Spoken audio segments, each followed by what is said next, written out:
Welcome to No Nonsense Psychiatry, the podcast that cuts through the noise and the confusion surrounding mental health. My name is Mark and I'm your host, and my goal is to give you the clear, practical information you need to understand your own well-being. No jargon, no fluff, just honest, helpful tools to help you on your journey. Let's dive in. No nonsense. Welcome back to No Nonsense Psychiatry, the podcast that cuts through the noise and gives you practical, actionable advice for mastering your own mind and your life.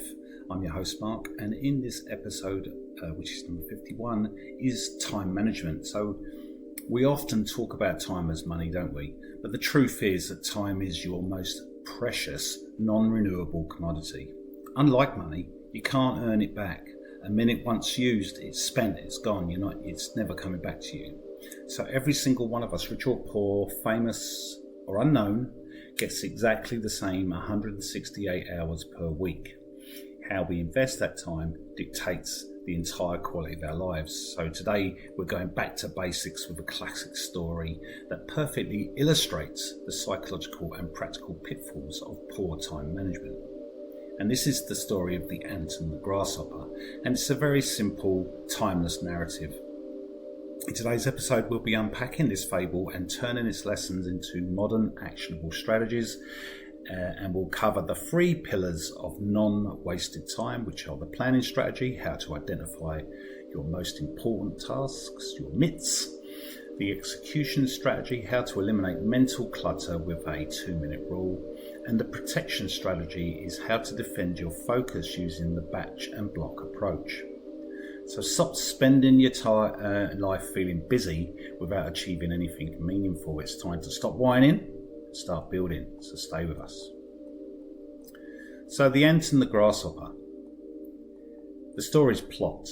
It's a long, warm summer, and there's 2 characters. They're the ant. He's industrious, diligent, and focused on the future. The ants, they spend the entire summer working tirelessly, gathering seeds and grains and storing them in preparation for the upcoming cold season. The grasshopper, or cicada, carefree, present-focused and pleasure-seeking, it spends its summer enjoying the sunshine, singing and dancing and mocking the ants for their endless labour.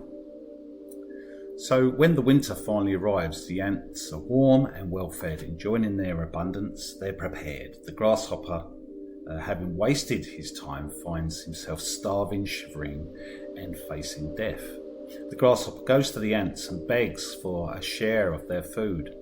And the ant asks the grasshopper, "What did you do all summer?" When the grasshopper replies, "I sang and I danced," the ant famously replied, or something similar, "Well, go and dance all winter." The grasshopper suffers the consequences of his time wasted. The central lesson of the ant and the grasshopper is of vital importance for foresight, preparation and management. The value of time. Time is particularly the good times, the summer of the story, is infinite resource, is a finite resource, should I say, that we must be wisely invested in, and wasting time leads to future suffering. So we prioritise, and the ant prioritised the necessary work for survival and over the immediate pleasure that they could get by singing, and the grasshopper reversed this, valuing instant gratification over a long-term security. So the delayed gratification, the story reaches the pinnacle of delayed gratification, sacrificing comfort in the presence. So the ant's labour ensures a greater reward and security in the future, the ant's warm-fed winter. So the responsibility really is every individual is responsible for managing their time and ensuring their own survival and well-being. There is a penalty for irresponsibility and procrastination. The story is a timeless reminder that while one must enjoy your life, one must not neglect your duties and the reality of an uncertain future. So the consensus across philosophy, personal development and business is that time is man's most precious commodity. And this is because it is finite and is irreplaceable. So unlike money, health or possessions, time is a non-renewable resource. 1 minute is spent, it's gone forever. Even the wealthiest person cannot buy more of it. It is the great equalizer, isn't it? Every person on earth, rich or poor, famous or unknown, gets the same 168 hours a week. And it's the foundation of all value. So all other achievements, resources depend on time. You need time to earn money, you need time to cultivate relationships, you need time to learn skills, you need time to create experience and joy. Other precious commodities, while time is generally considered the most precious, other resources are often cited as being fundamentally a valuable commodity. Rational time, finite, irreversible, and the universe. The necessary resource for all action and experience. Attention, the modern currency. What you place your attention on determines your reality, and it is the fuel for modern attention economy. So health without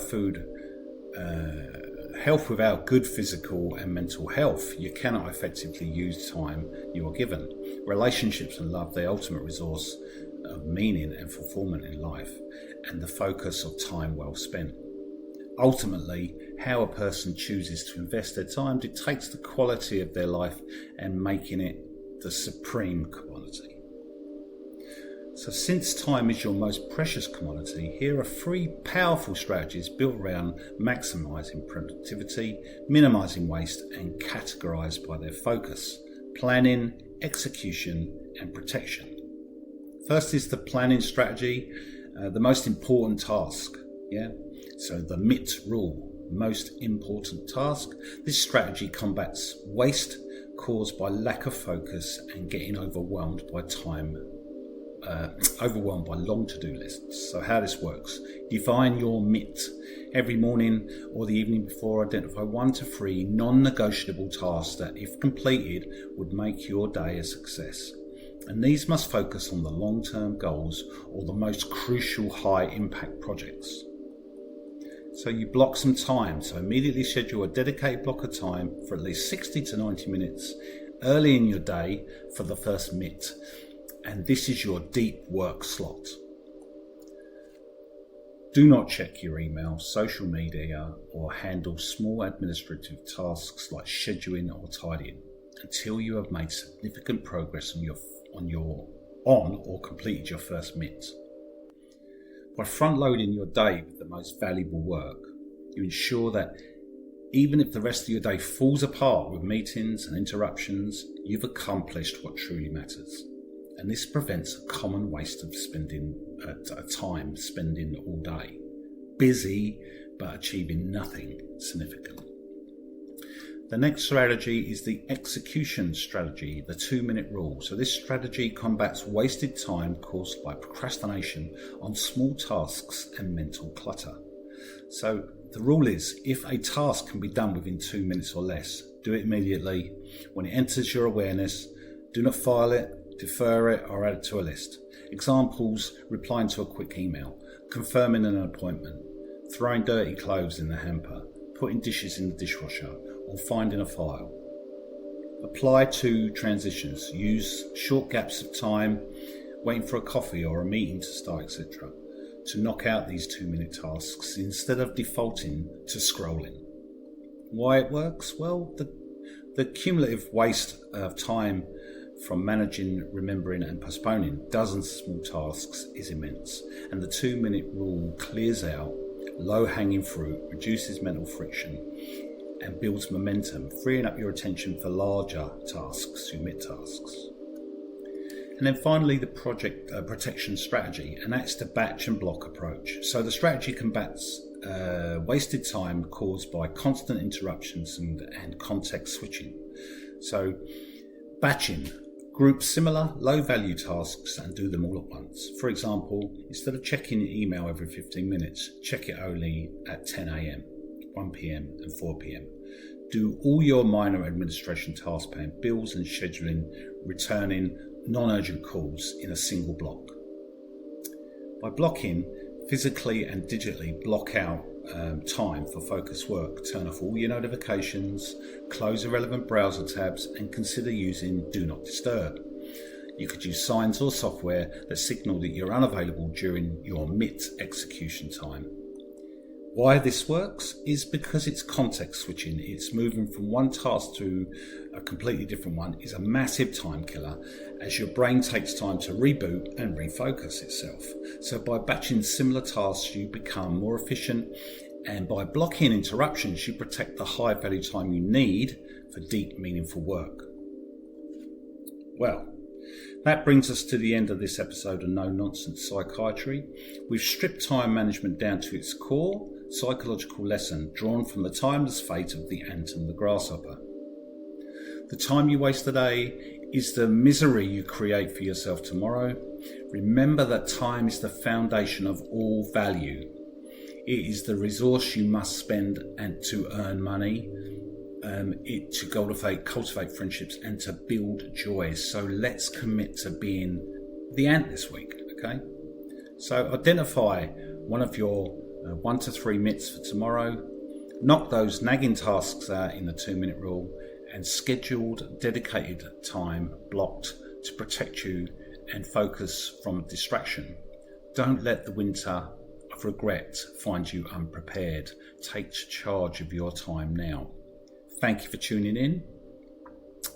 If this episode helped you or reframed your relationship with time, please share it with a friend who might also need to stop whining and start gathering. Until then, manage your time wisely and take care of your mind.